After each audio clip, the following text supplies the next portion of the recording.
Have you ever stood on the grounds of Borobudur at dawn, watching the silhouette of its iconic main stupa? It is beautiful, it is majestic. Yet for some of us, there is a sense of spiritual hunger. We see it like a king who has lost his crown. We long for the Chatra, the grand three-tiered parasol, to stand there once again. But today, we are not talking about longing.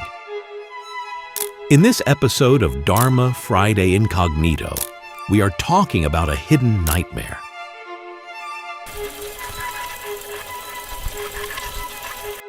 Imagine this scenario.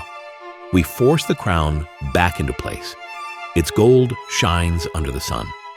We celebrate with pride. But a month later, a letter arrives from Paris.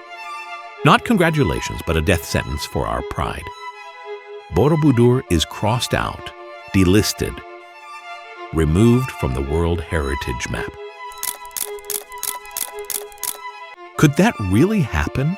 Yes, very much so. If we rush, we may be running straight toward that cliff. Welcome to today's data-driven investigation.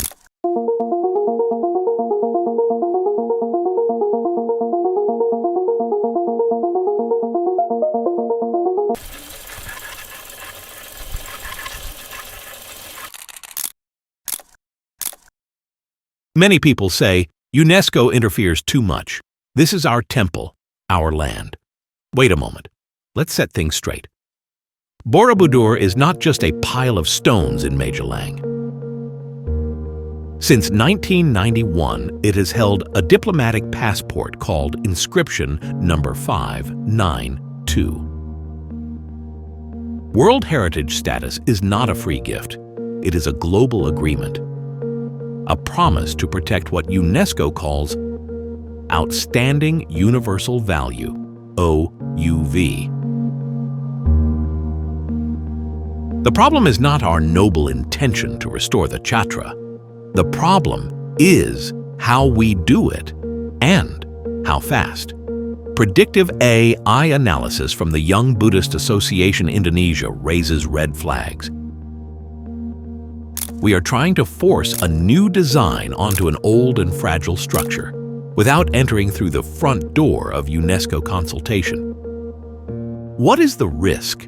Not just a warning, but the loss of global identity. Today we will break down two ticking time bombs, a physical bomb inside the temple structure and a political bomb at the UNESCO decision table.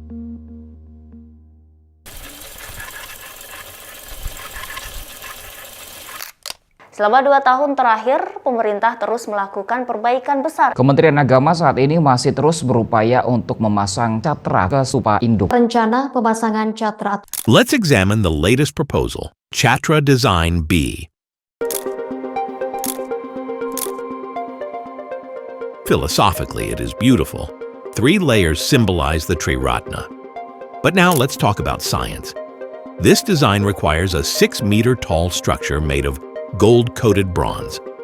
Estimated weight, 800 kilograms. Imagine a small city car.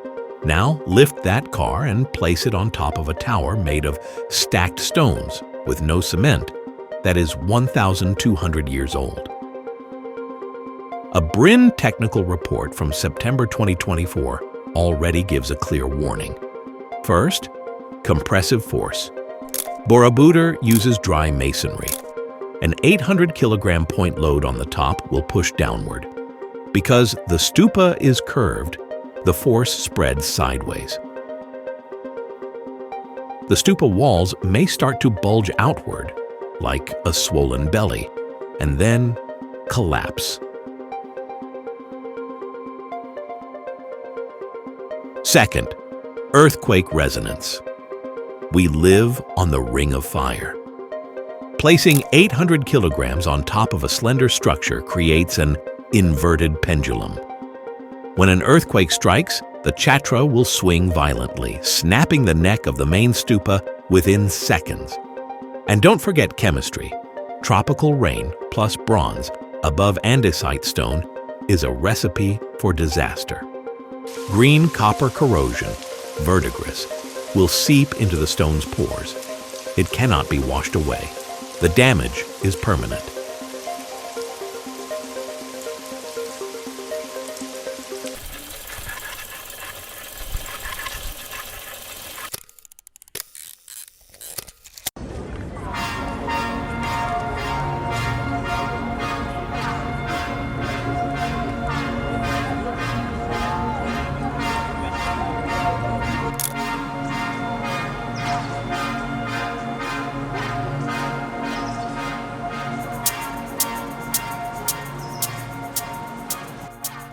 Now let's talk about the most dangerous risk, the one we cannot see, delisting.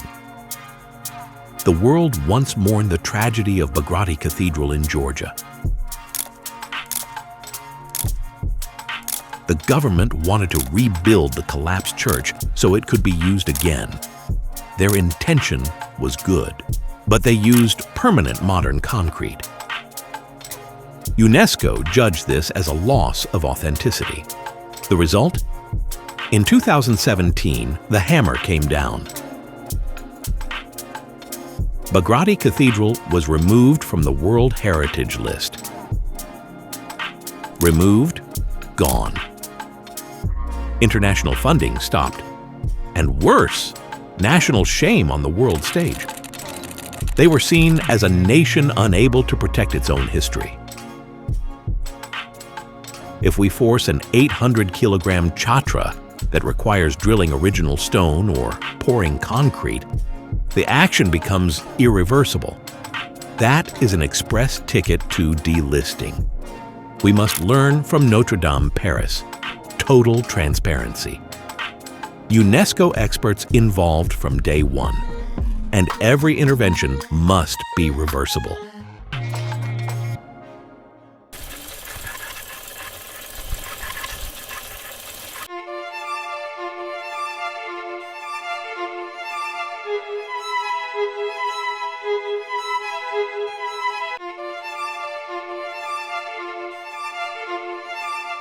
But wait, what if the solution is not in history books, but in the future?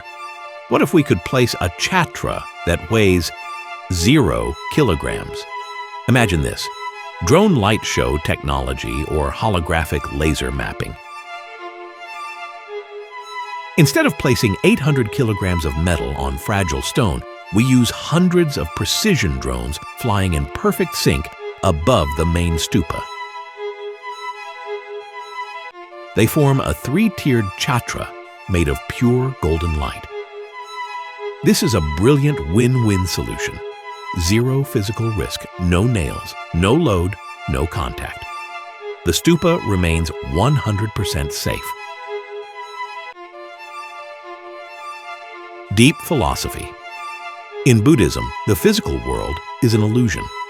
A light-based Chatra reflects the idea of the formless sacred. This is sunyata. Form is emptiness. Emptiness is form. World-class night tourism. Borobudur comes alive at night. Imagine meditating under a glowing parasol of light in the dark sky. An ethereal experience. Extremely UNESCO-friendly. Want to return to the original form? Just turn it off. No trace remains. China and France have done it already. Are we brave enough to lead digital conservation?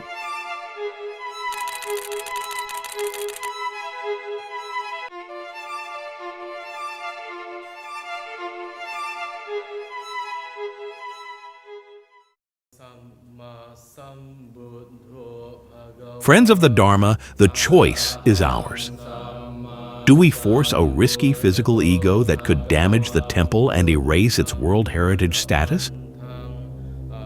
Or do we embrace technology to create a majestic crown of light that honors without harming? The middle path exists. Shift from physical construction to adaptive conservation. Use the best science, lightweight materials like titanium or advanced light technology. Support deep research. Do not rush. Let Borobudur stand tall as a World Heritage Site. In closing, let us step back for a moment.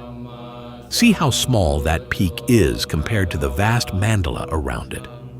See how beautifully it blends with nature.